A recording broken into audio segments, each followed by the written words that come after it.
क्योंकि इसकी समस्या का समाधान अभी मिला नहीं है। ये बीच में कट जाता है, अगर कटेगा तो मैंने दूसरा विकल्प साथ में रखा है। कोशिश करूंगा कि हमारा आपकी वार्तालाप ब्रेक ना हो।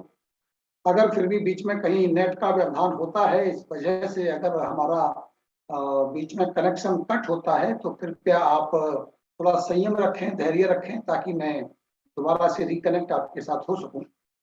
कोशिश करेंगे कि ऐसा ना हो, लेकिन फिर भी ये हमारे हाथ में नहीं है क्योंकि ये इंटरनेट महाराज हैं। अगर प्रकट हो जाए तो सब कुछ बढ़िया बढ़िया, नहीं तो फिर तो चलिए, इनके लिए भी हम धन्यवाद करते हैं कि इनकी वजह से हम आपसे रूबरू हो पा रहे हैं, आपसे मिल पा रहे हैं। और दोस्तों, दिसंबर का महीना बिल्कुल अंत पड़ाव पे है। 29 दिसंबर आज हो गया है और 2 दिन इस साल में बचे हैं। नई साल आएगी और नई साल में क्या होता है अक्सर कि नए नए लोगों के विचार उमड़ते हैं, कुछ करने की जो जिज्ञासा है, सपने पूरे करने की जो भावना है, वो अभी से नए सिरे से गढ़ी जाएगी। और मन में ऐसा विचार उत्पन्न हो रहा होगा आपके भी कि नई साल आएगा तो नई साल पे हम ये करेंगे। और आप ऐसा भी टारगेट 2022 में हम इतनी इनकम पे होने चाहिए, हमारे पास ये होना चाहिए। और कुछ हमारे साथी होंगे जो कहेंगे कि मैं आपकी बात 2022 में इस बेकार की चीजों से बाहर चला जाऊंगा और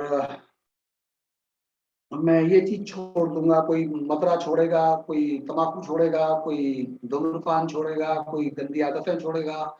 लेकिन ये सब बातें कुछ समय के लिए लागू होती, क्योंकि हर साल नया साल आता है, कुछ समय के लिए ये लागू होता है और फिर हम धीरे धीरे भूल जाते हैं और फिर वहीं उसी ढर्रे पे आ जाते हैं। फिर सोचते हैं नया साल आएगा और अब की बार तो नए साल में ये कर। इन सारी बातों पे हम थोड़ा सा चर्चा विधिवत रूप से कर लेते हैं। अगर अभी भी आपने कुछ ऐसे साथी आपके हैं जिन्हें आप जानते हैं, आप यहाँ चेक कीजिए। अगर आपको वहां नजर नहीं आ रहे हैं तो फटाफट जल्दी से कीजिए, कि उनको कॉल कीजिए ताकि वो जगें और जगने के बाद वो फटाफट अपने स्टेशन पे आ सके। क्योंकि अगर आप लोगों को जगा रहे हैं ना, तो ये भी आप पुण्य का काम कर रहे हैं। तो सुबह सुबह पुण्य का काम तो कर ही लीजिए, कोई बात नहीं, वो बुरा नहीं मानेगा। मानेगा तो कोई ऐसी बात नहीं है, क्योंकि आप उसके भले के बारे में सोच रहे हैं। जब हम कोई भी काम किसी के भले के बारे में सोच के करते हैं, भगवान करे, ईश्वर करे, उसको अच्छा मिले, कुछ अच्छा सुनने को मिले, तो वहां आपको पुण्य मिले। पुण्य केवल दान देने से नहीं मिलता है, पुण्य दूसरे लोगों का भला करने से भी मिलता है। तो कर दीजिए ये पुण्य का काम। तब तक मैं आपको स्लाइड शुरू करता हूं और एक सेटिंग और करता हूं, कौन कौन हम बना सकते हैं। ओके ओके, तो ठीक है, मैं स्लाइड शुरू करूं, तब तक आप जल्दी से कॉल कीजिए लोगों को। अगर आप चाहते हैं, आपका कोई हितैषी है जो आपको यहाँ नहीं दिखाई देगा, उसे लाना चाहिए। तो आज का हमारा जो मुद्दा है वो वही है, सफलता के 5 बड़े सूत्र, कि हम कैसे सफल हो सके। बातें गंभीर होंगी थोड़ा सा, अगर आप चाहें तो डायरी पेन भी ले सकते हैं, नोट भी बना सकते हैं, इसकी आजादी है आपके लिए। तो आइए दोस्तों, 5 स्टेप्स फॉर सक्सेस। लेकिन बात वहीं से शुरू होगी, बात वहीं से शुरू होगी, सपनों से। सपने कुछ लोगों को डराते हैं, लेकिन वो भूल जाते हैं कि सपनों के बगैर तो दुनिया चलती नहीं। इंसान जिंदा रहता नहीं, और इंसान है तो सपने हैं। सपने नहीं होते तो जानवरों के नहीं होते, तो जानवरों के सपने नहीं होते, लेकिन इंसान के तो होते हैं, इसीलिए वो इंसान है, वरना वो इंसान नहीं होता। सपने तो आपके हैं, सवाल यह है कि सपने आपके क्या हैं। इस पे थोड़ा सा चर्चा कर लेते हैं। अब बात करेंगे, असली बात जो हम चर्चा करने वाले हैं वो ये करने वाले हैं कि ये सपने आखिर हमें चाहिए क्यों। हम सफल होना चाहते हैं, ये अलग मामला है। सपने सपनों की बातें आप सुबह सुबह लेके बैठ जाते हो। तो टारगेट पे भी कुछ बात करेंगे सपनों के बाद। तीसरा मुद्दा हमारा प्लानिंग का रहेगा कि आखिर प्लानिंग का महत्व क्या है, प्लानिंग क्या है, प्लानिंग कैसे बनती है। चौथी बात हम फेथ पे करेंगे, ये फेथ क्या बला है। हम बात करेंगे एक्शन के ऊपर, ये एक्शन क्या है। पांचों चीजें महत्वपूर्ण है दोस्तों। अगर हम ड्रीम को रखें, टारगेट को भी रखें, प्लानिंग भी करें, फेथ भी करें, लेकिन एक्शन ना करें तो वर्क इज जीरो। दुनिया में बिना करे कुछ नहीं मिलता। ये सारी बातें हम करें। तो सबसे पहले हम ड्रीम पे ही बात कर लेते हैं, क्योंकि मुद्दा तो यही है, पॉइंट तो यही है, स्टेप तो यही है सबसे पहले। तो पहले समझते हैं कि ड्रीम है क्या, उसके बाद समझेंगे ड्रीम आखिर होता क्यों। तो ड्रीम का मतलब ये हुआ कि कोई भी अवास्तविक सी महत्वाकांक्षा, मनचाहा होने की कल्पना करना। मतलब कि कोई ऐसी चीज जो आपको लगती हो कि ये पॉसिबल नहीं है, ये आपके लिए नहीं है, ये आपको नहीं मिलेगी, उसे पाने की इच्छा करना, उसे महत्वाकांक्षा रखना, ऐसी कल्पना करना, वही सपना है।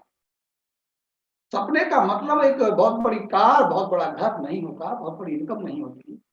सपने का मतलब है कि आप एक ऐसी वस्तु के बारे में सोचते हैं जो आपको लगता है कि वो आपको नहीं मिलेगी, या आपके पास नहीं है, जिसे आप पाने की इच्छा रखते हैं। अभी आप चाहते हैं कि मेरी कुछ इनकम हो जाए, बढ़िया बात है। अभी तो सबका टारगेट ड्रीम और वो ये सब कुछ जो है वो 1 लाख 2 लाख 5 लाख की इनकम। और मैं एक बात बहुत बड़ी कहता हूं गंभीरता से, मेरे डेटा पे ध्यान देना। इस दुनिया में 99% लोग इसलिए फेल हो जाते हैं क्योंकि उन्हें ड्रीम और टारगेट के डिफरेंस ही नहीं पता। मैं फिर दोबारा से दोहरा रहा हूं, जो हम कहते हैं ना कि भैया सक्सेस कितना रेशियो है। कितने लोगों ने मुझसे एक सवाल पूछा है, बहुत लोग पूछते रहते हैं कि सक्सेस रेशियो क्या है आपके, फलां जॉब में सक्सेस रेशियो क्या है, फलाने काम में सक्सेस रेशियो क्या है। मैं हमेशा कहता हूं कि सक्सेस रेशियो होता ही नहीं है, ये सवाल ही गलत है। 100% सक्सेस रेशियो है अगर आप 100% पैरामीटर पूरे करते हैं, और आप पैरामीटर ही पूरे नहीं करते तो फिर सक्सेस रेशियो के मायने क्या है। आप मुझे बता दीजिए कि 33% अगर आपके मार्क्स नहीं आए, 32% आए, तो कितने परसेंट सक्सेस होंगे आप। और अगर 33 आ गए, 33% आपके मार्क्स आ गए जहां ये होता है पास होने के लिए, तो फिर कितने परसेंट पास होंगे आप। या तो आप फेल हो जाएंगे या तो आप पास हो जाएंगे। कहते हैं ना कि 1 सेकंड का समय आपको हरा सकता है, आपको जिता सकता है। तो हार जीत का जो जो सक्सेस है, यानी उसका कोई पैरामीटर, सॉरी, उसका कोई भी परसेंटेज नहीं होता। तो मोस्ट डिजायरेबल ड्रीम, जिसकी अत्यधिक चाह है आप, और ड्रीम भी वही होता है। इच्छा रखना और ड्रीम रखने में यही फर्क है। इच्छा को आप ड्रीम नहीं कह सकते। मेरे पास जहाज होना चाहिए, ये मेरी इच्छा है। मेरे पास ये होना चाहिए, ये इच्छा है। लेकिन जब वो मोस्ट डिजायरेबल बन जाए, तब वो आपकी अत्यधिक तीव्रता आ जाए उसके अंदर, उसे पाने के लिए, तब वो आपका ड्रीम का स्वरूप लेता है। Most realistic dream. अब रियलिस्टिक का क्या, वास्तविक हो, कम से कम ऐसा हो जो संभावनाएं हैं उसके अंदर।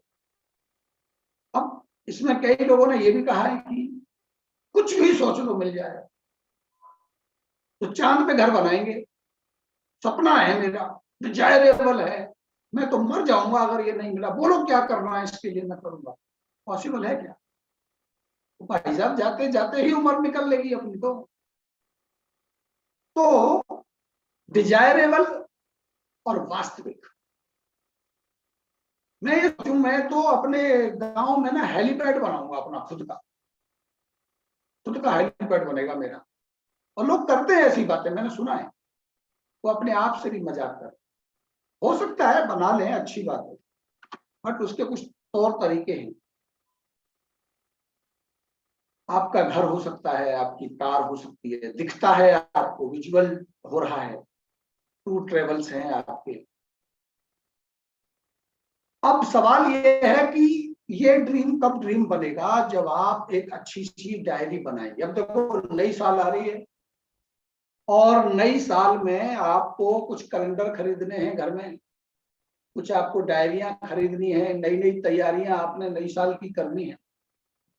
तो श्रीमान, अगर आप जिंदगी में सफलता के बारे में सोच रहे हैं तो एक गोल्डन डायरी भी खरीद लीजिए। अब आप बोलेंगे गोल्डन डायरी, अरे भाई सोने की डायरी कहाँ मिलेगी आपको।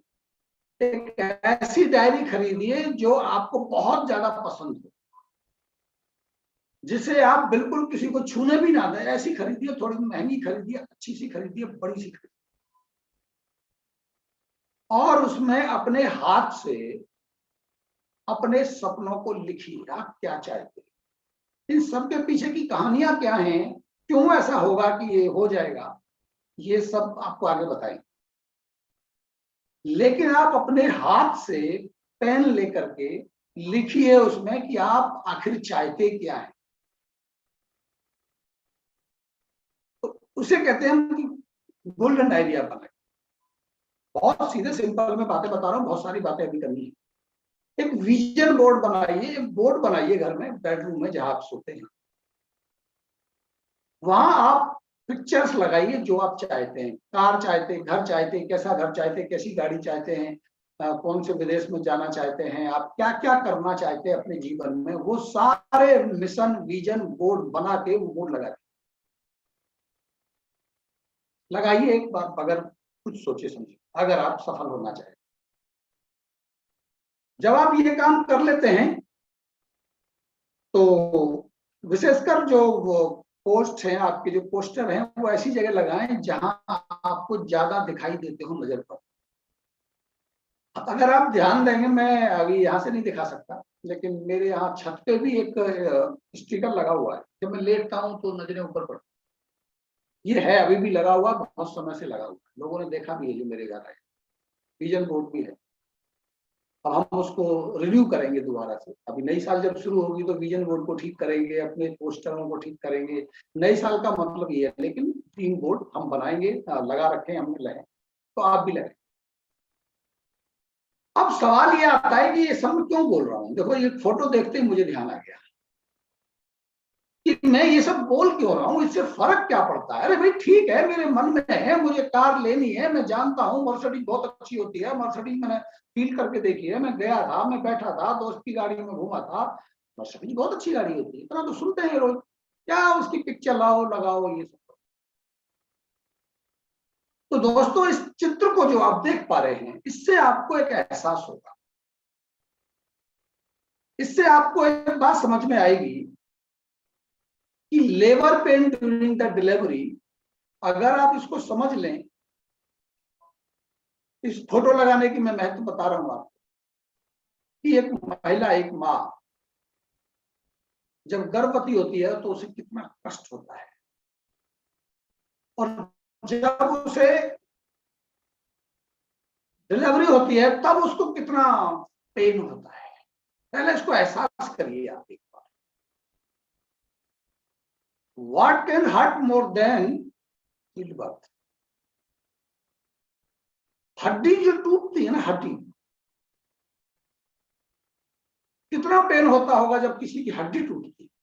कभी तो टूटी होगी आप लोगों की, भगवान ना करे कभी दोबारा टूटे किसी को, ये पेन सहन करना पड़े, हम ऐसी बिल्कुल भी इच्छा नहीं करते, जाने अनजाने होता ही है। माइग्रेन का दर्द देखा है आपने, माइग्रेन, किडनी स्टोन, अगर किसी अड़ोसी पड़ोसी को, किसी दुश्मन को आपके को हुई हो और आपने उसके दर्द को एहसास किया। Gallstone, UTI, root canal surgery, surgery, surgery नहीं सर्जरी, शरीर को काट दो, इन सब में जितना पेन होता है उस सारे पेन को अगर एक साथ मिला लिया जाए, उतना पेन एक महिला को उस समय होता है जब वो प्रसव कर रही होती है, प्रसव पीड़ा होती है। उस प्रसव पीड़ा का दर्द वो इस सब के बराबर है। कल्पना कीजिए एक बार, बैठ के थोड़ा सा सोचिए। अब आप आप ये बताइए कि ये सारी का सारा जो पेन है इसको वो महिला कैसे सह लेती है? सवाल सबसे बड़ा ये, कौन सी ऐसी शक्ति है, कौन सी ऐसी पावर है कि महिला उसे सह? दोस्तों यकीन मानिए, उसके पीछे केवल और केवल पावर ऑफ ड्रीम है। क्योंकि उस मां ने जन्म देने के बाद आने वाले उस बच्चे को खेलते हुए देखा है, उसको खिलाया है, उसके साथ खेली है, उसको बड़ा होते हुए देखा है, उसके पैदा होने से पहले उसकी शादी के ख्वाबों को देखा है, उसके भी बच्चे होते हुए देखे हैं, अपना बुढ़ापा देखा है, अपना सहारा देखा है उस बच्चे के अंदर।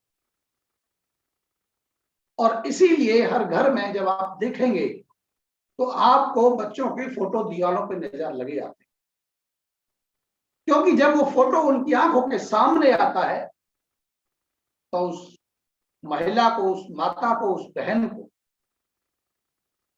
जो पीड़ा होने का जो भय है, जो दर्द होने का जो भय है, उसे पता है ये होगा, तो उसे वो खुशी खुशी सहने की क्षमता को का निर्माण करती है, क्षमता को तैयार करती है। ऐसा नहीं है कि उसे पता ना हो कितना पेन होने वाला है, उसे पता है कि इतना पेन होगा, कैसे सहा जाएगा,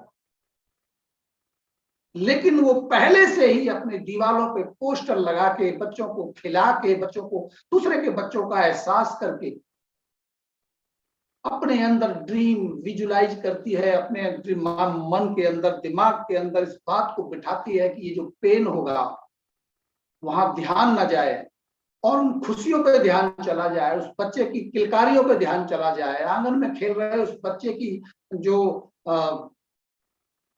खेल हैं उनके साथ जो उसको अटखेलियां करनी है, उस पर उसका ध्यान चला जाता है।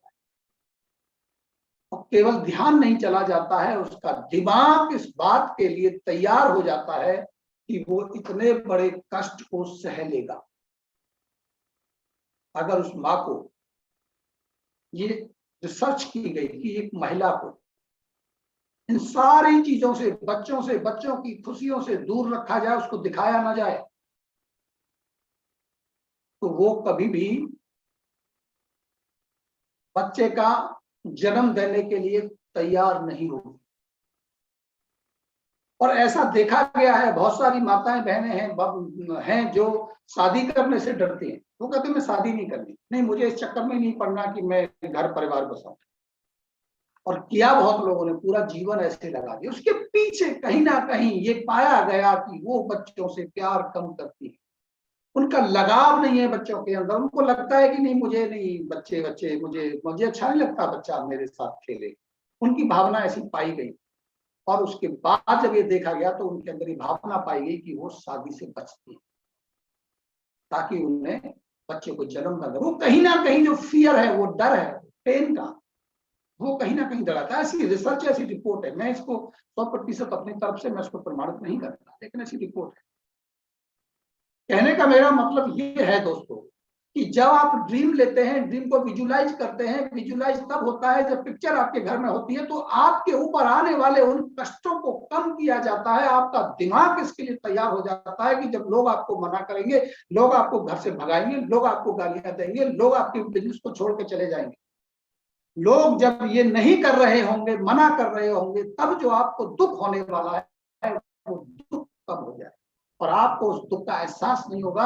उस आपने जो ड्रीम विजुलाइज किया, जो ड्रीम देखा है, उसकी खुशी आपके अंदर इतनी ज्यादा होगी कि आपको उस दर्द का एहसास नहीं। और ये होगा अगर आप ऐसा सोच रहे हैं कि आपने बिजनेस शुरू कर लिया है, सफलता के लिए आगे बढ़ चले हैं, आप कामयाब हो जाएंगे, आसानी से हो जाएंगे, तो ये आपकी गलत फहमी है। मैं हमेशा आपको इस बात से आगाह करता रहता हूँ, ये गलत फहमी है। हो ही नहीं सकता कि आपको कष्ट ना हो ही नहीं सकता लोग आपको ना मना करें, हो ही नहीं सकता लोग आपको छोड़ के ना जाएं, हो ही नहीं सकता कि आपका बिजनेस ऊपर जाके नीचे ना आए, हो ही नहीं सकता कि आपका बार बार दिल ये ना करे कि आप छोड़ दो। हो ही नहीं सकता, हो ही नहीं सकता कि आपका मन करे कि यार कहाँ फंस गए, कहाँ पड़ गए, अच्छा होता जॉब में होते, अच्छा होता यहाँ होते, अच्छे होते वहां होते, ये क्या पंगा ले लिया, लोग तो आते ही नहीं, हो ही नहीं सकता। उस समय जो आपके निर्णय होंगे, आपको टिकाएगा, आपको जमाएगा, वो कौन होगा? वो होगा आपका ड्रीम, और वो होगी आपकी विजुअलाइजेशन, वो होगी आपकी वो पावर जो आपके माइंड को, आपके दिमाग को उसने सशक्त कर दिया होगा कि नहीं, मुझे ये करना है, चाहे जो हो जाए। नहीं फर्क पड़ता लोगों के मना करने से, नहीं फर्क पड़ता लोगों के चले जाने, नहीं फर्क पड़ता कोई मेरा सामान नहीं ले रहा है, कोई बात नहीं, आज नहीं तो कल ये होते रहेगा। ऐसा माइंड को जब आप तैयार कर लेते हैं, तब सफलता आपकी तरफ बढ़ना शुरू कर। ये पहला स्टेप है, लोगों को समझाना, लोगों को मनाना, लोगों के घर जाना, लोगों को प्लान दिखाना, ये बाद की बात है। असल बात ये है, जब उस सफलता के लिए आप समर्पित होते हैं, उसको विजुलाइज करते हैं, तब कहीं वो आप उसके लिए दिमाग को तैयार करते। चलिए, अगर आपका माइंड सेट हो गया है और आपको लगता है कि नहीं, सपना बहुत जरूरी है, ये काम बहुत जरूरी है, आप करेंगे, आपने अपने आप से कमिटमेंट कर लिया है, तो आइए कुछ बात टारगेट करते हैं। क्योंकि सपना होना बहुत अच्छी बात है, लेकिन अगर टारगेट नहीं है तो मुझे लगता है कि शायद वो पूरा नहीं हो। टारगेट का मतलब सफलता पाने की कोशिश करना। Daily, weekly, monthly, dated, weighted सब फिक्स करने पड़ेंगे। इस महीने कितना काम होना चाहिए, उस महीने कितना काम होना चाहिए, और ये सब तो प्लानिंग का हिस्सा है ही है, लेकिन साथ में आपको इस पे वीकली, मंथली और ईयरली के हिसाब से आपको डेटेड करना होगा, टारगेट करना होगा कि मुझे तो यहाँ पहुंचना ही। अगर आप अपने आप को खुला छोड़ रखे हैं कि देखिए मैंने सोच लिया है कि अगले 5 साल में मुझे 5 लाख की इनकम पे जाना है, तो चले जाएंगे। अभी 4.5 साल गुजर गए, इनकम आई नहीं, 5 साल में चले जाएंगे। चलो फिर ऐसा करते हैं, 5 साल बढ़ा देते हैं, इसको 7 साल कर देते हैं, क्या फर्क पड़ता है, 10 कर देते हैं। यानी हमारा कोई टारगेट ही नहीं है, हम कहीं अपने आप को फिक्स नहीं कर रहे हैं। हम सफल होंगे, हम सफल होंगे कब पता नहीं, मर्सिडीज मेरे पास होगी कब पता नहीं। अब इसको ऐसे समझिए कि अगर आपके पास मर्सिडीज हो, और होनी भी चाहिए और होगी भी, ये भी मैं गारंटी के साथ कह रहा हूं, अगर आपने सोच लिया, क्योंकि मर्सिडीज की वैल्यू खत्म हो जानी है अभी 2, 4, 5 साल, 10 साल, 20 साल, 30 साल के बाद। हो सकता है जब आपकी उम्र 90 साल होगी, जब मर्सिडीज ऐसे खड़ी होंगी लोगों के जैसे साइकिलें खड़ी होती। अब बोलोगे यार ऐसे कैसे हो सकता है, आप तो ऐसे ही कुछ भी कह रहे हो। मर्सिडीज जैसी गाड़ी ऐसे खड़ी होगी जैसे साइकिल खड़ी होगी, बिल्कुल खड़ी होगी। आपको याद होगा, आपको याद नहीं होगा क्योंकि आपकी उम्र बहुत अभी कम है, आपको ऐसा लगता। हमारे कुछ साथी हैं हमारे साथ जुड़े हैं जो 50, 60 साल, 65 साल है। अब आप 50 साल पहले जाओ, आज से 50 साल पहले अपने घर जाके परिवार से, माता पिता से, दोस्तों से, पुराने लोगों से, 50 साल वालों से पूछो कि भाई साइकिल मर्सिडीज थी या नहीं थी। ये जो साइकिल आज आप देख रहे हैं ना, जो आज आप सबसे छोटा व्हीकल तैयार हो गया है, ये आज से 50 साल पहले मर्सिडीज की वैल्यू रखता था। अब आपको बड़ा आश्चर्य होगा सुन के, हमारे पूरे गांव में 3 साइकिलें थी, और जिसके घर साइकिल थी वो रईस माना जाता था, बहुत अमीर माना जाता। और कभी कभी जब हमें साइकिल की जरूरत होती थी, कहीं जाना होता अर्जेंट, कोई एक्सीडेंटल, कोई डेथ किसी की हो गई, कोई अर्जेंट आ गया, कोई बीमार हो गया, तो भाई चलो उसके गांव में जाके खबर करके आनी है, भाई सतपाल को भेजो, लौका बड़ा वैसा है, तेज चल रहा, तो उसको भेजो। तो मैं कहता भाई मुझे या तो साइकिल ला के दे दो, उस साइकिल मांगने जाओ जी उसके यहाँ, फिर उसको मन्नतें करो जी, और बहाने बनाओ, नाटक पूरा, सर वो ऐसे हो गया, ऐसे हो गया, मेरे बच्चे को वहां तक जाना है, जरा साइकिल दे दो। तो कहता था देखो जी ले तो जाओ, लेकिन इसमें अगर इसमें थोड़ा ये भी हो गया ना तो मैं करवा लूंगा सही आपसे। तो बड़ी बड़ी बात होती थी साइकिल मांगना किसी को। और शादियों में साइकिल मिला करती, जो आज कारें मिल गई हैं, आज तो मर्सिडीज मिल गई है ना शादी में, तो पहले शादी में साइकिल मिलती थी, और जिसकी शादी में साइकिल मिलती थी उसकी शादी बहुत अमीरी की शादी मानी जाती थी। मेरा कहने का तात्पर्य क्या है इस सब स्टोरी, कि आपको मर्सिडीज तो चाहिए, बिल्कुल ठीक है, लेकिन भाई जब चाहिए उसकी वैल्यू ही नहीं रहेगी तो फिर करोगे क्या उसका लेके। मैं तो अभी भी कहता हूं अपने कई साथियों को, दोस्तों को, बच्चों को, कि आपके पास तो जहाज भी होगा, लेकिन जब होगा जब आपकी उम्र 99 साल हो रही होगी, तब होगा। आपके बच्चे कैपेबल होंगे, खरीद लाएंगे 2 4 5 10 करोड़ में, और खड़ा होगा खेत में ऐसे ही, बोलो जहाज से ही चला जाए, कार से चला जा। कहाँ जा रहा है भाई? मैं वहां जा रहा हूँ दिल्ली में, भैया जहाज ही ले जा, खड़ा है, चलता भी ना बहुत दिन से। तो ये तो बदलाव है दुनिया के, ये होंगे। अगर बदलाव के साथ आप बदल रहे हैं और तरक्की उसे समझ रहे हैं तो ये गलतफहमी है। इसलिए आपको टारगेट बनाना होगा कि मर्सिडीज का मजा 2025 तक ही है, 2025 के बाद मर्सिडीज का मजा नहीं है फिर। तो भाई 25 तक ही रख लो इसको, मर्सिडीज वाले ड्रीम को या घूमने के ड्रीम को। अगर आपको घूमने का शौक है तो वो 30 40 तक ही है, 50 तक ही है, फिर उससे ज्यादा फिर बुढ़ापे में जब आपको दिखाई ही नहीं देगा तो घूम के क्या करोगे। इसलिए आपको अपने टारगेट सेट करने हैं कि मुझे ये चीज चाहिए, लेकिन कब तक? तब तक चाहिए। निशाना फिक्स लगा दो, यहां चाहिए तो चाहिए। ये है टारगेट का मतलब। टारगेट शीट तैयार कर सकते हैं आप, इस टारगेट शीट पे आप थोड़ा फोकस कर सकते हैं, स्क्रीनशॉट ले सकते हैं, अगर आप ले सकते हैं, जो सीरियस है वो ले लें या लिख लें कि आपने वीकली टारगेट इधर लिखा है ग्रुप बीबी ए में और ग्रुप बीबी बी में कितना होना चाहिए, कितने का आपने टारगेट लिया। ये भी छोटे छोटे टारगेट आपको बनाने, ये कितने का लिया इस महीने में, टारगेट इस हफ्ते में टारगेट करूंगा 5,000 बीबी का, और ग्रुप बीबी का ए में 5,000 रहेगा, बी में भी 5,000 रहेगा, और पर्सनल रिटेल में खुद का करूंगा ये, और पर्सनल टारगेट ये करूंगा, और फिर जितना अचीव हुआ उतना लिख लो। देखो मैं ये बताना चाह रहा हूँ कि आपने मर्सिडीज का टारगेट लिया ना 5 साल में कि होनी चाहिए, तो उसके साथ साथ फिर आपको बिजनेस के टारगेट को भी बनाने होंगे, और उसमें हर उसको वीकली में तोड़ना होगा, और उसके हिसाब से उसको फिल करना होगा, कितना हुआ कितना होगा कितना हुआ कितना होगा, ताकि आपका माइंड उसके लिए काम करता रहे। इस पे कभी डिटेल से आपको बताएंगे कि ये सीट कैसे भरी जाती है, कैसे काम करती है।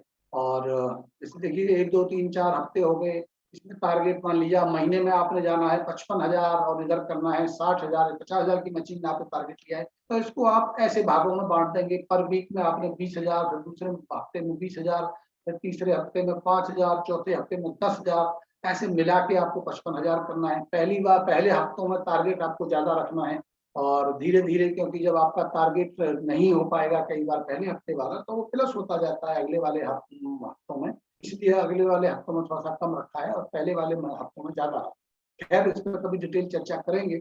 जितना जितना अचीव हुआ है उस अचीव कॉलम को आपने फिल करना है। ये वर्किंग सीट आपको बनानी चाहिए डेली, और हर हफ्ते इसको आप फिल करें। इसको अपने गाड़ियों से के सपनों से भी जोड़ें, और इसको अपने काम से भी जोड़ें, तो तब ये सब हो पाएगा। बात आती है प्लानिंग, तीसरे पॉइंट को थोड़ा सा बात कर लेते हैं समय को ध्यान में रखते हुए। तो प्लानिंग बहुत ज्यादा जरूरी है। अब देखिए हम सपने तो ले लेते हैं, अक्सर जो लोग फेल होते हैं वो इसलिए फेल होते हैं क्योंकि वो सपने तो हैं उनके पास। अब सपना तो किसी भिखारी के पास जाओ आप लोग, और उससे जाके पूछो। अभी हम मैं मजाक करता हूँ कभी कभी उस पे, रेड लाइट पे जैसे ही खड़े होते हैं तो वो आ जाती है, लड़की आ जाती है, वो लड़का आ जाता है, हाथ फैला देते हैं। तो मैं कहता हूँ बेटा चल नौकरी करेगा, कहीं नौकरी करवा देता हूँ, और भाग जाता है। तो मांग रहा है, इसका मतलब सपना तो उसका भी है, लेकिन जैसे उसे काम के बारे में बात करो तो भाग जाता है। तो बहुत सारे लोगों के इस दुनिया में सपने हैं, इसीलिए वो इंसान है, वरना तो जानवर योनि में कहीं जन्म लिए होते। तो भगवान ने उनके दिमाग में सपने तो दिए, लेकिन उनकी अपंगता ये है कि उनके अंदर प्लानिंग का जो पार्ट है, जो हिस्सा है, जो विचार है, वो नहीं डाला, इसलिए गड़बड़ है। प्लानिंग नहीं करते यार, ये कैसे होगा। अभी जैसे मान लीजिए आपका सपना है कि भाई आपको अमेरिका जाना है, तो आप बोलते रहो पूरा जीवन भर, खूब फोटो लगा लो अमेरिका के बढ़िया बढ़िया, कनाडा के लगा लो, जापान के लगा लो, लेकिन जाना है बस। कैसे जाओगे पता नहीं, कब जाओगे पता नहीं। अब बंदे का मन हो गया जी जाने को, क्या चाहिए, चलो चलते हैं। पैसे ही नहीं है, पता ही नहीं पैसे भी लगते हैं। अच्छा पैसे भी कहीं से हो गए तो बैठ गए ट्रेन में, कहाँ जाएगी पता नहीं, जा रहे हैं, कहाँ जा रहे हैं, अमेरिका जा रहे हैं, अब कब पहुंचेंगे भाई साहब। हर काम की एक प्लानिंग होती है, हर सफलता के पीछे प्लानिंग का एक बड़ा रोल है। आपको कब जाना है, कैसे जाना है, कब निकलेंगे, कब पहुंचेंगे, कितना पैसा लगेगा, बैग में किन कौन से आपको अपने कपड़े रखने हैं, वहां सर्दी होगी गर्मी होगी, ये सारा आपको प्लान करना होगा, तब आपकी यात्रा सफल होती है। तो जिस तरह से हर दिन होने वाली यात्रा एक प्लानिंग का हिस्सा होती है, वैसे ही आपकी जिंदगी की यात्रा भी प्लानिंग का एक हिस्सा होती है। लेकिन हम रोज छोटी छोटी प्लानिंग करते हैं, हम छोटी छोटी यात्राएं करते हैं, सफल करते हैं, लेकिन हम इस बड़ी जिंदगी की यात्रा में प्लानिंग नहीं करते। ये है हार के सबसे बड़े कारण। हमें नहीं पता कि 5 लाख की इनकम पे जाने के लिए हमें क्या क्या करना पड़ेगा। अगर मैं एक सवाल पूछूं ना, मैं बहुत हैरान करने वाला बात आपको बता, अभी आप पूछिए किसी से कि आप 5 लाख रुपए महीना कमाना चाहते हैं, हाँ कमाएंगे, कब आ रहे हैं, बोले अगले 2022 का टारगेट है मेरा कि मैं 5 लाख इनकम पे। ओ वेरी गुड। अच्छा ये बताइए 5 लाख की इनकम कितनी कितनी मैचिंग के बिजनेस पे आ जाएगी? बोले ये तो पता नहीं, ये तो मैंने सोचा ही नहीं। इसका मतलब आपने प्लान, आपको ये मुंह जबानी याद होनी चाहिए कि 5 लाख की इनकम के लिए आपकी मैचिंग क्या होगी, कितने लीडर होंगे, कैसे वो आएगी, कैसे वो पे आउट आएगा, वो पे आउट से कैसे आप उस सपने को पूरा। अगर कहीं चले जाएं आप और प्लानिंग नहीं है तो समय वेस्ट, कोई काम पूरा नहीं।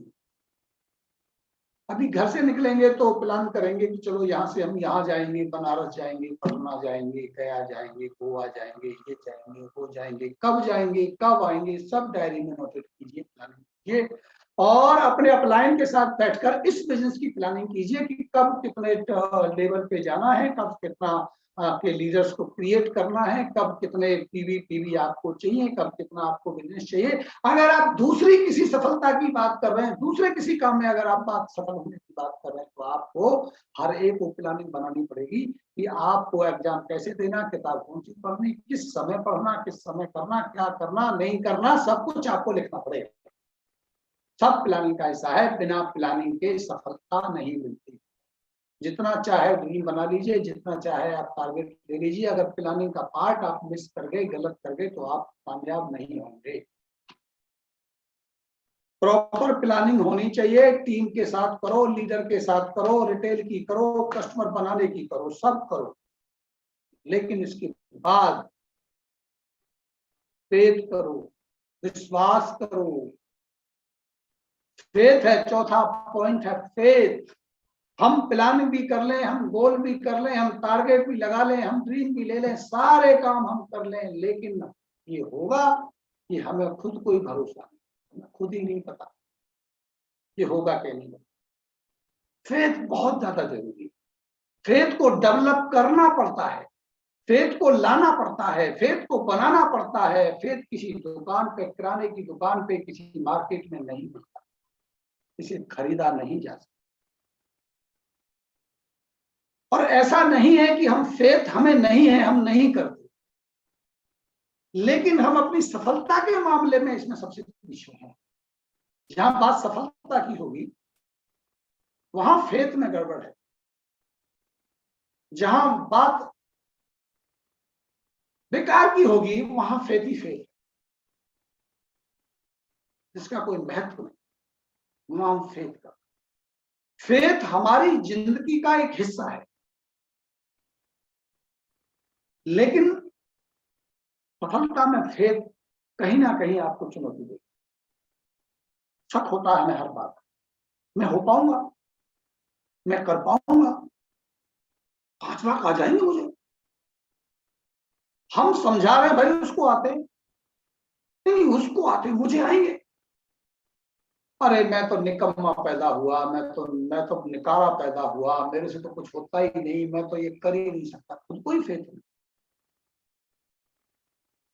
अच्छा दूसरे पे फेथ है, खुद पे नहीं है। देखिए सवाल सबसे बड़ा क्या है जो मैं आपको समझाना चाह रहा हूं, कि खुद पे फेथ नहीं है, लोगों पे फेथ है। अब आप कहोगे आप कैसे कह सकते हो कि हम दूसरों पर विश्वास करते हैं, खुद पे नहीं करते? हम पे कोई और करता है, हम किसी और पे करते हैं। चलो प्रमाण देते हैं हम इसका। आप गाड़ी में बैठते हैं, बस में बैठते हैं आप, तो आप जाते हैं उस कंडक्टर के पास, ड्राइवर के पास कि भाई लाइसेंस दिखा दे, तुझे चलानी आती है या नहीं आती है? कभी किया ऐसा? कभी तो आपने ऐसा नहीं किया।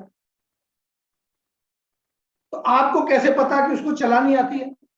जिस स्टीयरिंग पर बैठा है वो जाके कहीं ठोकेगा नहीं, मारेगा नहीं, पलटेगा नहीं, क्योंकि आपको फेथ है कि बस वही चलाता है जिसको चलानी आती है। तो यही होता आ रहा है पहले से।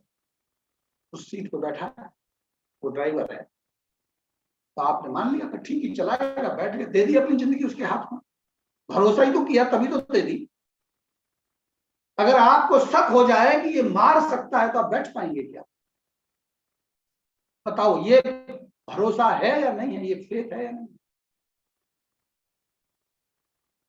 अभी यहाँ एक स्टोरी आती है बहुत अच्छी, मैं कभी कभी उसे सुनाता हूँ। एक बार ये हुआ कि जहाज क्रैश हो गया। अब जहाज क्रैश हो गया तो पता नहीं चल रहा है कि ऐसे क्या कारण है भाई जहाज क्रैश हो गया, लेकिन उसमें एक बंदर था और वो बंदर बच गया। तो बंदर बच गया, बहुत सारे पत्रकार परेशान, भाई कैसे, बहुत सारे लोग परेशान, चलो भाई पता करेंगे।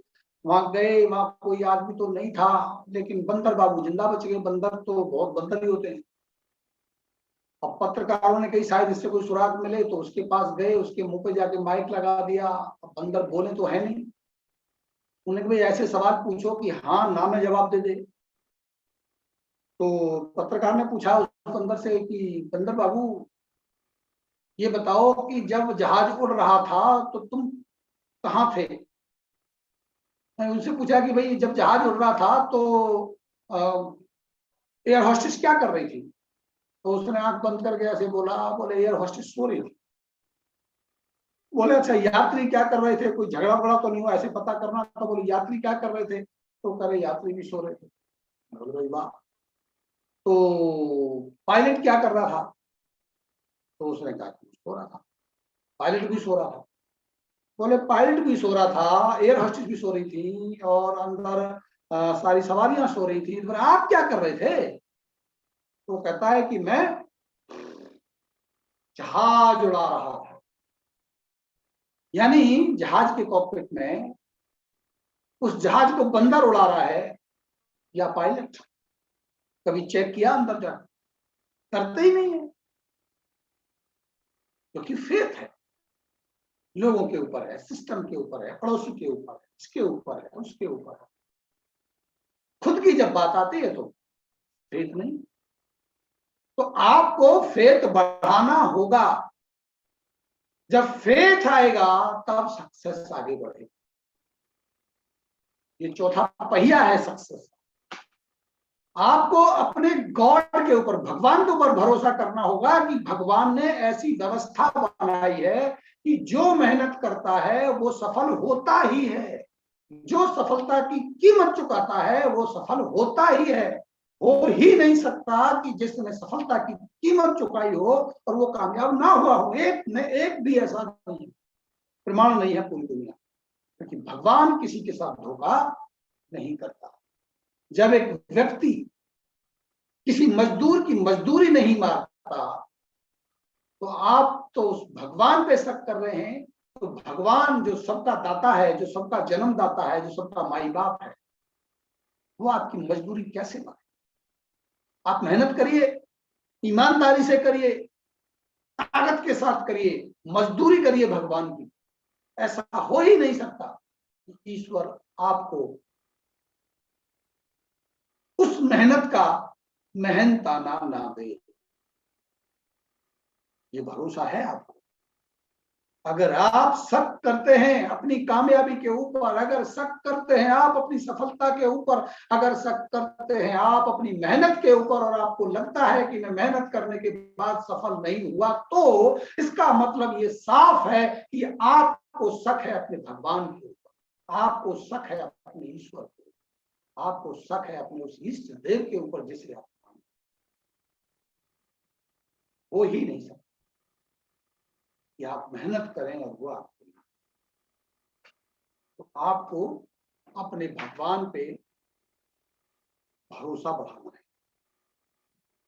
इसके बाद बात करते हैं कि फेथ ऑन योर सेल्फ, आपको खुद पे भरोसा बढ़ाना है, क्योंकि जब आप मेहनत करते हैं तो आप कामयाब होंगे, ये भरोसा आपको खुद पे। आपने दूसरों पे बहुत भरोसा किया, हर पल पल किया, हर जगह किया, ना जाने कितने ऐसे उदाहरण है जो मैं आपको दे दूंगा कि आप खुद पे तो भरोसा करते नहीं है, लेकिन अपने पड़ोसियों पे करते हैं, अपने जानवरों पे करते हैं, अपने सब उन चीजों पे करते हैं। देखो, आप जानवर पालते हैं, गांव में जाते हैं, उनके पास में उनको चारा वारा डालते हैं, उनका मूड कभी खिसक गया, उन्होंने उठा के पटक दिया आपको, लेकिन फिर भी आप अगले दिन उसके पास जाते हैं। आपको भरोसा है आपके पड़ोसी पे, आपके दोस्त पे, आपके रिश्तेदार पे, आपके अनजान लोगों पे। समझने की कोशिश कीजिए, अगर आप दूसरों पे भरोसा कर रहे हैं तो दोस्त थोड़ा अपने आप पे भी भरोसा कीजिए कि यू कैन डू, कर सकते हैं। आप फेथ ऑन कंपनी, जिस कंपनी के साथ आप जुड़े हैं, जिस कंपनी के साथ आप काम कर रहे हैं, उसके ऊपर आपको फेथ करना चाहिए। कोई भी कंपनी चलाने वाला मालिक ये नहीं चाहता कि उसकी कंपनी ग्रोथ ना करे, कोई नहीं चाहता कि कंपनी को बंद करा ले, कोई नहीं चाहता कि वो अपने अपने आप को बर्बाद कर ले। वो चाहता है कि उसकी कंपनी ग्रो करे, उसकी कंपनी ग्रो करेगी तो फिर आप ग्रो करेंगे, आप ग्रो करेंगे, उसकी कंपनी ग्रो। कंपनी हमेशा अपने डिस्ट्रीब्यूटर के बारे में बेहतर से बेहतर करना चाहती है और करती भी है। अगर किसी को लगता है कि वो मेरे लिए गलत है तो उस व्यक्ति को लगता है, पर्सनल लगता है, लेकिन कंपनी की कोई इंटेंशन, कंपनी मैनेजमेंट की कोई इंटेंशन ये नहीं होती है कि वो बुरा करे, बुरा हो जाए आपके लिए, ये अलग। ये बात मुझे अच्छी लगती है, वो बात मुझे अच्छी नहीं लगती, ये मेरे साथ हो सकता है। अल्टीमेट उनका जो उनकी जो मानसिकता है वो यही है कि वो बेहतर से बेहतर करना ही चाहते हैं, तो हमें उस पर भरोसा लाना ही। दूसरी सबसे बड़ी बात, अगर हम कंपनी के ऊपर, सिस्टम के ऊपर अगर थोड़ा शक करते भी हैं तो शक के पीछे शक की दूसरी लाइन लग जाती है, उसके पीछे का एक नया शक, उसके पीछे एक नया शक आता है, और वो आते आते आते आते इतना बड़ा रूप लेता है कि आपको दिमाग में जाके इकट्ठा हो जाता है, फिर आपको कंफ्यूजन तैयार करता है। कंफ्यूजन के बाद में फिर नेगेटिविटी आने लगती है, नेगेटिविटी के बाद में फिर स्थिरता आने लगती है, स्थिरता के बाद में आप स्तर होते चले जाते हैं, फिर आपकी वर्क परफॉर्मेंस कम हो जाती है और धीरे धीरे आपके टारगेट मिस होने लगते हैं, और फिर आपका ड्रीम क्रैक हो जाता है, टूट जाता है, आप असफल हो जाते हैं। ये छोटी छोटी चीजें आपको डिस्टर्ब करती हैं आपके माइंड और बड़ा रूप लेती। कैंसर कोई ऐसी बीमारी नहीं है जो एकदम से आती है। कैंसर एक सेल के डैमेज होने से शुरू होता है और सेल को डैमेज करता है, फिर बहुत सारे सेल डैमेज हो जाते हैं, फिर और सारे सेल डैमेज होने लगते हैं, तो उनका एक गुच्छा बन जाता है, चिपक जाता है, गांठ हो जाती है, कैंसर हो जाता है। तो ऐसे ही जितनी बातें मैं आपसे कर रहा हूं, अगर एक भी बात गड़बड़ हो गई तो समझ लो वहीं से आपका कैंसर बनना शुरू हो जाए। फेथ टूटा कंपनी से, फेथ टूटा खुद से, धीरे धीरे धीरे धीरे विचारों का पुलिंदा बनेगा और वो एक कैंसर रूपी एक बहुत बड़ा विचार ऐसा बन जाएगा जो आपको नेगेटिव कर देगा, आपकी परफॉर्मेंस खत्म कर देगा। पता ही नहीं चलेगा आपको चिंगारी कहां से जली और आग कहां बढ़ी। Faith on your system, system सर्वोपरि, उस पर भरोसा करना होगा। आपको समझना होगा कि लोगों ने मेहनतें की हैं, काम किया है, ये होता है, प्रोसेस है, चलता 80 साल से तो डायरेक्ट सेलिंग चल रही है, डायरेक्ट सेलिंग का मॉडल ये है, बीच वाले पैसे आते, ये वो जो भी है। आपकी कंपनी का प्लान क्या, आपका काम का तरीका क्या, आप जिस सफलता के लिए कर रहे हैं उसकी बनाई गई पाथ का क्या, इस सब पे आपको भरोसा करना होगा, फिर आप कामयाब होंगे। Faith on product. अभी भी मैं बहुत सारे लोगों को सुनता रहता हूँ, अरे भाई वो प्रोडक्ट में ये प्रॉब्लम है, उसमें ये प्रॉब्लम है, आपको भरोसा ही नहीं है। कोई चीज आपको पसंद आए ना आए ये बात का प्रमाण नहीं है कि वो प्रोडक्ट गलत है, समझ लीजिएगा। पहली बात, कोई चीज मुझे पसंद नहीं आ रही इसका मतलब वो गलत थोड़ी ना है, वो मेरी पसंद है भाई, मुझे नहीं पसंद आ रही है, किसी और को आ रही है। और अगर किसी को नहीं आएगी तो फिर वो कंपनी उस प्रोडक्ट को रखेगी क्यों, बिकेगा ही नहीं, फिर क्या करना उसने, क्यों पैसे खर्चने उसके ऊपर। तो ये मन में विचार है ना, वो प्रोडक्ट गलत है, अरे गलत नहीं है, आपको पसंद नहीं आ रहा है ना। और आपकी टीम में आप अकेले नहीं हो ना, आपकी टीम में तो हजारों लाखों लोग हैं भाई, उनको तो पसंद आ रहा है, उनको माल बिकेगा, वो खरीदेंगे, पैसे आपको आएंगे, आएंगे या नहीं आएंगे, सिस्टम तो यही कहता है। लेकिन हम नेगेटिव हो गए, हम उसी चीज को लेकर बैठ गए, प्रोडक्ट ठीक नहीं है उसका, क्योंकि ये बिजनेस, आप बिजनेस नहीं समझ रहे, वो हमारे लिए नहीं है ना, किसी और के लिए तो है। फेथ करो, भरोसा करो, थोड़ा सा भरोसा बढ़ाओ, वही चीज आपको अच्छी लगने लगेगी। मेरा अनुभव है, मैं जब पहले किसी, इससे भी पहले, उससे भी पहले, उससे ही पहले एक कंपनी करता था, दुनिया की सबसे नंबर 1, वाकई प्रोडक्ट बहुत अच्छे, फेथ हो गया, यूज करने लगे, लगता था कि इसके अलावा दूसरे प्रोडक्ट हो ही नहीं सकते, क्या बाथरूम बहक जाता है, बहुत अच्छा लगता है। एक समय आया हमें कंपनी चेंज करनी हुई, तो हमने अपने आप से कहा नहीं, कंपनी तो बदल लेंगे लेकिन प्रोडक्ट नहीं बदलेंगे, आदत होगी ना उसको यूज करने की, आदत होगी, कॉस्टली है कोई बात नहीं, अच्छा लगता है।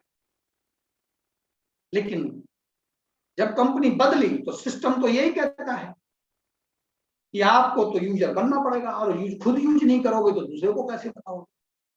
तो थोड़ा कष्ट हुआ, प्रोडक्ट बदले, जब प्रोडक्ट बदले तो मन नहीं माना, लेकिन करना पड़ेगा तो किया, यूज करते रहे, ना चाह के करते रहे, मन मार के करते रहे, अच्छा नहीं लग रहा था, 3 दिन 4 दिन 5 दिन 7 दिन 8 दिन 10 दिन, 11वें और 12वें दिन लगाया, हम तो ठग रहे थे, हम तो वहां महंगा पैसा दे के और वही प्रोडक्ट ले रहे थे, यहाँ भी वही लगभग ऐसा ही तो है, फर्क क्या पड़ा, पैसे पहुंच जाते थे पहले वाले में, अब की बार तो थोड़ा लग रहा है सही, ये तो ठीक है। देखो इसका तो 200 रुपए का शैम्पू, 250 रुपए का शैम्पू, 700 रुपए के शैम्पू को भारी पड़ रहा है। अब विचार बदलने लगे क्योंकि फेथ बढ़ने लगा, यूज किया तो फेथ बना, फेथ बनाना भी पड़ता है, फेथ पैदाइशी नहीं होता है, फेथ को डेवलप करना पड़ता है, तो डेवलप हुआ, यूज किया, समझा थोड़ा सा उसके बारे में, और तो फेथ डेवलप हो गया, अब हो गया, अब तो ये लगे यही सब कुछ है, बहुत बढ़िया। लेकिन दुर्भाग्यवश हमने फिर बदला, आपके साथ केआरएस में आए, तो फिर वही विचार आया कि चलो केआरएस कर लेते हैं, कोई बात नहीं, लेकिन प्रोडक्ट तो अब वही चलेगा, बीच वाला। लेकिन फिर वही सवाल, अच्छा कुछ स्टॉक भी पड़ा था, कुछ को फेंका, कुछ किया, किस तरह से, बस उस पर नहीं जाएंगे, लेकिन प्रोडक्ट बदले, 1-2 दिन अच्छे नहीं लगे, धीरे धीरे यूज किया, फेथ बढ़ा, आज लगता है यार हम तो ठगे जा रहे थे, वहां तो महंगे दे रहे थे, या तो सस्ते हैं या तो अच्छे हैं, उससे भी अच्छे हैं, तो अब तो वो क्वालिटी मिल गई पहले वाली, जो पहले थी बहुत महंगे रेटों, जहां 700 रुपए का शैम्पू आता था आधे किलो, तो बहुत सस्ता है। देखो चाय की पत्ती हम तो 200 रुपए की खरीद रहे थे, अभी तो यहाँ तो 120 की है एमआरपी की, 100 में मिल जाती है, थोड़ा सा दिमाग लगाओ तो 60 रुपए में मिल जाती है, 60 रुपए में मिलती है 250 ग्राम की चाय की पत्ती, क्या सस्ती है यार। क्वालिटी नहीं होगी भाई, यूज करके देखते हैं, यूज करी, अब तो उसके बिना चाय लगता ही नहीं हमने चाय पी। तो आपको जो प्रोडक्ट पे फेथ नहीं है, अच्छा नहीं लगता, आप उसको रेगुलर यूज कीजिए, ज्यादा यूज कीजिए, जो अच्छा नहीं लग रहा उसी को यूज कीजिए, यही आपके बिजनेस का फेथ है। तो आपको अच्छा लगने लगेगा, और नहीं अच्छा लगता कोई बात नहीं, तो किसी और को अच्छा लगेगा, बशर्ते प्रोडक्ट के ऊपर आपको फेथ होना, ये आपकी सफलता को निर्धारित करेगा। फेथ ऑन योर अपलाइन, अब अपलाइन पे तो विश्वास रखना पड़ेगा, लेकिन आज डायरेक्ट सेलिंग में सबसे ज्यादा पंगा अपलाइन और डाउनलाइन के साथ हो रहा है। डाउनलाइन लग रही है, एहसान है। अपलाइन आपका कर्जदार नहीं है, अपलाइन के कर्जदार आप हैं, क्योंकि अपलाइन ने आपको इस व्यापार की अपॉर्चुनिटी दी है। जीवन भर उसका एहसान आपको मानना चाहिए। यहाँ तो उल्टा हो रहा है, डाउनलाइन जाती है अपलाइन के पास, मैंने तेरे को बीवी दिया है, मैंने तेरे को काम दिया है, बता मुझे क्या देगा, बता मेरे लिए क्या फैसिलिटी है, बताओ मेरी क्या मदद करोगे। ये चलन है, और जो ऐसे चलन से आते हैं ना दोस्त, कभी कामयाब नहीं हो सकते। जिसने अपने अपलाइन के भाव को नहीं समझा, जिसने ये नहीं माना कि ये अपॉर्चुनिटी जो करोड़ों लोगों के पास नहीं जा पा रही है, लोग तरस रहे हैं, लेकिन आपको मिली है, और उस मिली के पीछे का जो कारण है वो आपकी अपलाइन है। उसके दिमाग में विचार आया कि वो आपका नाम रखे और आपको जाके ये बताए, और उसने बता दिया, और ईश्वर ने आपसे हाँ करवा दी। वो गॉड है, वो भगवान है आपके लिए, जो इस बिजनेस को आपके पास लेके आया। लेकिन हम छील रहे हैं अपने अपना। भरोसे की तो बात छोड़ दो, अरे भाई उसकी सफलता आपकी सफलता से कनेक्ट हो गई है, वो चाहता है आप ग्रो करें। और क्या प्रमाण चाहिए ताकि आप उसे भरोसा कर सकें उसके ऊपर कि वो आपके बारे में अच्छा ही सोचेगा, भला ही सोचेगा। कोई अभागा, कोई दुर्भाग्यपूर्ण होगा, कोई ऐसा अपलाइन जो अपने अपलाइन का गला काटता होगा, वो ना समझो। तो अपलाइन है ना, अपलाइन तो ऊपर बहुत बैठे। आपकी सफलता से जब किसी की सफलता निर्णय करती हो, तो वो आपका बुरा सोच ही नहीं। ये तो मैं आपको वो बातें बता रहा हूं कि जिसकी बातों की वजह से आपका फेथ बढ़े। लेकिन फेथ आपको बढ़ा ही नहीं, पूरा 100% फेथ कर लेना चाहिए कि अपलाइन आपके बारे में गलत नहीं सोचता। वो जो कह रहा है वो आपके भले के लिए कह रहा है, वो आपकी सफलता चाहता है, क्योंकि उसमें उससे आपकी सफलता लगी है। ठीक है, मैं ये भी नहीं कहता कि तुम जो आंख बंद करके आप भरोसा कर लीजिए। आप अपने अपलाइन के कुछ पैरामीटर डिसाइड कर लीजिए, समझ लीजिए, आपको आ जाएगा भरोसा। अपलाइन पर भरोसा बढ़ाइए। और यहाँ मैं वो बात जरूर कहूंगा चलते चलते कि अपलाइन को आप वो दर्जा दीजिए जो दर्जा आप अपने ईश्वर भगवान को देते हैं, क्योंकि आपकी जिंदगी को सफल करने में जितना हाथ भगवान का है, भगवान रूपी उस अपलाइन का भी उतना ही हाथ है। क्योंकि भगवान कभी जमीन पर खुद नहीं आते हैं, वो माध्यम होते हैं, किसी व्यक्ति के द्वारा आपके पास अपॉर्चुनिटी भेजते हैं, किसी व्यक्ति के द्वारा आपकी सक्सेस को निर्धारित करते हैं। वो सब कुछ करने वाला वो ऊपर वाले हैं, लेकिन वो नीचे नहीं आते हैं। वो नीचे भेजे गए मनुष्यों को अपनी शक्तियों से आपके पास भेजते हैं, रूप उन्हीं का होता है। अगर आप इस भाव से अपने अपलाइन और डाउनलाइन को देखेंगे, अपनी सफलता को देखेंगे, अपने कर्मों को देखेंगे, तो फिर आप सफल होंगे। इससे आपको वंचित नहीं किया जा सकता। आप कामयाब होंगे ही होंगे, इसमें कोई संशय की बात नहीं है। आपको सफलता के लिए दौड़ नहीं लगानी, आपको सफलता के लिए लोगों को नहीं समझाना, आपको इन सारी बातों में अपने आप को समझाना है।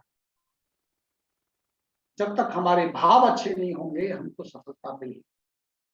हम अपलाइन से झगड़ा करना जब तक बंद नहीं करेंगे, अपलाइन से कर्जा मांगना बंद नहीं करेंगे, अपलाइन के एहसान उतरवाना बंद नहीं करेंगे, अपलाइन से नीचे लगवाने के लिए अपनी टीम नहीं मांगेंगे, नीचे डलवाने की बीवी मांगना नहीं छोड़ेंगे, तब तक आप सफल नहीं होंगे दोस्त। और अगर आपको ऐसा लगता है कि नहीं ऐसा करने से ही होगा, तो ठीक है, डायरेक्ट सेलिंग है, ये तैयार रहिए आप। सास भी कभी बहू थी, सास भी कभी बहू थी। अगर आज आप किसी के डाउनलाइन है और ये कह रहे हैं कि मैं डाउनलाइन हूं, मैं अपलाइन को तंग कर रहा हूं, तो याद रखिए आप भी किसी के अपलाइन हैं। आपको वो कई गुना ज्यादा करना पड़ेगा। जो डाउनलाइन अपलाइन के साथ करती है वो एक व्यक्ति के साथ करती है, लेकिन उसकी हजारों डाउनलाइन जब आके उसके साथ वैसा करती है तो वो हजारों गुना वापस मिलता है। इसीलिए तो मैंने कहा ये इंडस्ट्री बड़ी पवित्र है। इसमें वो सारे फीचर लागू होते हैं जो पवित्र व्यवस्थाओं में होते हैं। मंदिर में जाओ, कहते हैं ना भाई यहाँ पवित्र स्थान है, आप कुछ भी गलत करोगे डर लगता है, उससे कई गुना ज्यादा मेरे साथ भी हो जाएगा। ऐसे ही तो डायरेक्ट सेलिंग, एक बार अपलाइन का अपमान करो, एक बार अपलाइन का फेथ हटाओ तो सही। हजारों लोग जो आप पे भरोसा नहीं करेंगे।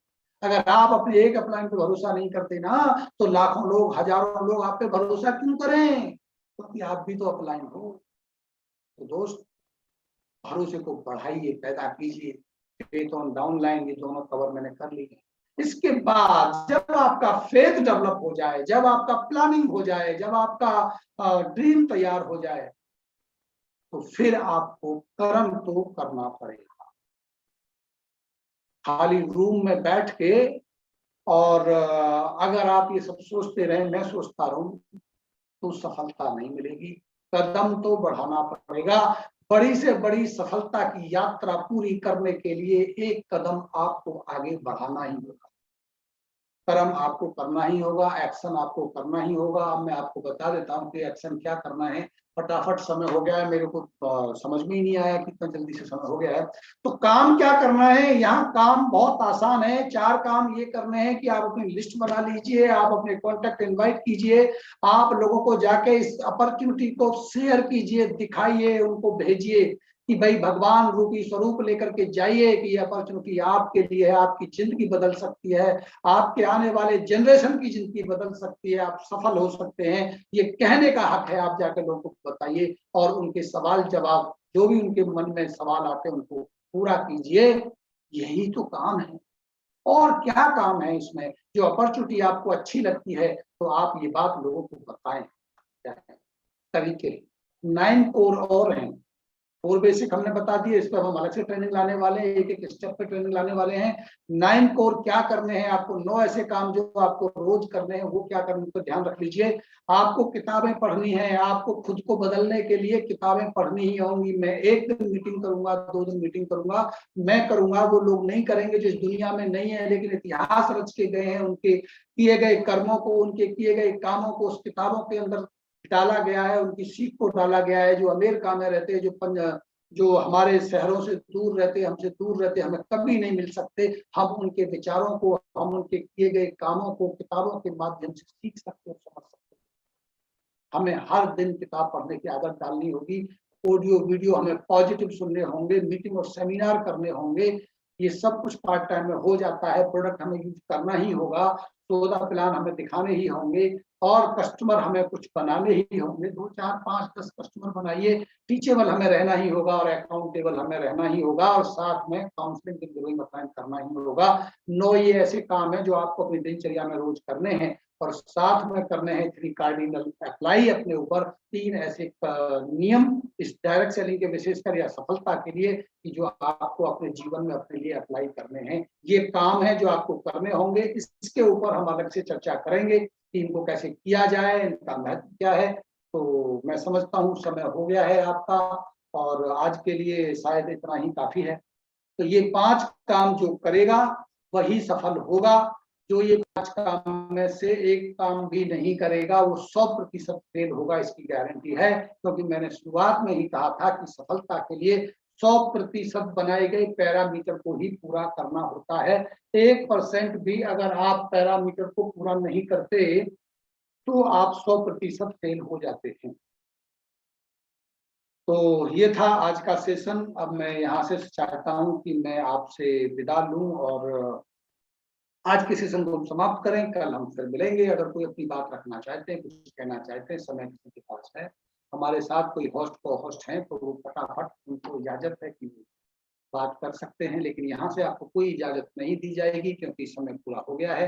केवल को होस्ट होस्ट को इजाजत हो सकती है, बाकी किसी को नहीं है, क्योंकि मजबूरी है, समय पूरा हो गया है। समय का हम ख्याल रखते हैं। ठीक 7 बजे हम शुरू करते हैं, राइट टाइम 7 बजे शुरू करते हैं। अगर आप लेट आते हैं तो आप उस फाउंडेशन को मिस कर जाते हैं, जिसके आधार पर सारी बातें की जाती हैं। या तो सबसे पहले वाले जो कुछ चंद मिनट होते हैं वो महत्वपूर्ण होते हैं, या फिर लास्ट के जो कुछ मिनट होते हैं वो महत्वपूर्ण होते हैं। और अगर आपको अपने आप को सफल करना है, तो आपको शुरुआती वो जो मिनट है उनको मिस नहीं करना है। अगर आप 7:15 बजे ही आ रहे हैं, तो आप 7 बजे ही आ जाइए ना सर। करिए ना प्लानिंग, क्या फर्क पड़ता है? 5 मिनट पहले आके बैठ जाइए ना लाइन पे, क्या फर्क पड़ता है? लेकिन हमारा ये भरोसा है, हमें ये आपसे कमिटमेंट है कि हम आपको बेहतर से बेहतर सेशन देंगे, बढ़िया नॉलेज देंगे। आपने धैर्य से सुना, इसके लिए धन्यवाद। और जो भी मैसेज मेरे साथी कर रहे हैं चैट के ऊपर, कि मैं नाम लेकर अलग तो नहीं पढ़ूंगा, लेकिन मैं पढ़ पा रहा हूँ सबको, मैं जवाब नहीं दूंगा क्योंकि समय ज्यादा लगेगा। उन सबका भी बहुत बहुत धन्यवाद कि आपने सेशन को ध्यान से सुना है, आप अप्रिशिएट करते हैं, इसके लिए आप भी आभारी हैं, आप भी धन्यवादी हैं। और इस कंप्यूटर का भी धन्यवाद, आज की इसने बिल्कुल बहुत बढ़िया से ट्रेनिंग दी है। और इस लाइट का भी धन्यवाद और सभी का धन्यवाद। आप कामयाब हों, नई साल में आप सफल हों। इसी के साथ अभी हम आपसे लेते हैं विदा। अगली बार फिर मिलेंगे कल सुबह 7 बजे, शाम को भी मीटिंग होने वाली है, 8 बजे आज होगी। और तैयारी कीजिए, ज्यादा ज्यादा लोगों को इस मीटिंग में कनेक्ट कीजिए ताकि लोग सीख। चलिए ठीक है, बाय बाय, गुड मॉर्निंग, नमस्कार।